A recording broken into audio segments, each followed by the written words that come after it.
Shankarji, if you could throw some more lights on two things. One, how is your asset management business is structured? A, and within asset management business, you have two different verticals. Yes. One is you invest in Indian markets, the other one you invest in global markets. So, Yes. how is the investment committee structured, and are they related to each other, or they work on isolated basis, or how? If you could throw some more lights. So regulatorily, the structure is very straightforward. In India, we run two PMS schemes, which are under the PMS regulations. We'll start an AIF also in some point. It's pretty advanced now. So that only deals with the Indian end of the investment leg. On the global side, we have two global products. One is the Global Freedom Fund, which is regulated in the Cayman. Second is the GMAP, which is the Global Multi-Asset Allocation Portfolio, which is a more small ticket thing because there is a lot of demand from smaller investors that we also want to participate. And why do you want to keep a higher threshold of $100,000, which is for the fund? So that is regulated in the UK under the aegis of FCA UK. So Cayman, SEBI India, and FCA UK for the GMAP product. So those are the regulatory environments. Plus, we manage a lot of money. We have managed it from 2015 actually, which is non-India money. So it doesn't invest in India, it invests globally. And these are large family offices. Actually, they are based in the UAE and in Switzerland. That's roughly about $550 million, which we have managed for about 5 years now. In fact, they have been kind enough to let us also segregate some of those into trialing our entire machine learning approach to investing, which is something that I will touch upon during the course of this talk.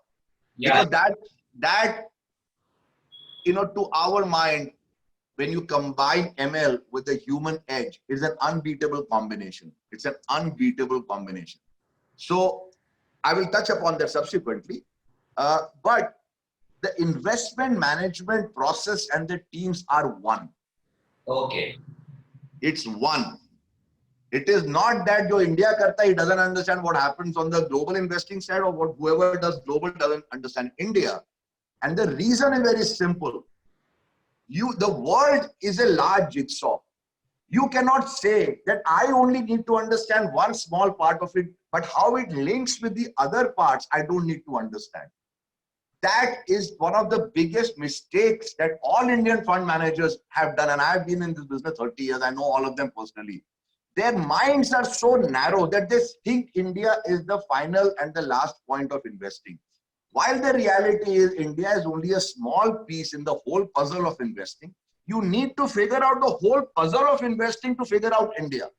So to give you an example, in the month of March, we bought a lot of payment companies globally. Okay. We bought them in China, we bought them in the US, we bought some in Europe. All right. Because, it was pretty clear that, this is going to be, a huge sort of surge in, online payment volumes. And like, for example, a company called Square in the US, which we bought at about $75. Today is about $100, maybe $80, something like that. Then we said, all right, fine. We are playing this globally. How do you play that theme in India? Right? Because if online payments are the way forward, how do we play that in India? India only one play. Okay, SBI cards. So we bought SBI cards, and that trade was born because you had bought a payments set of businesses globally that radiated to India, and we bought SBI card, which has done phenomenally well. It's up 30-40% from the price at which we bought.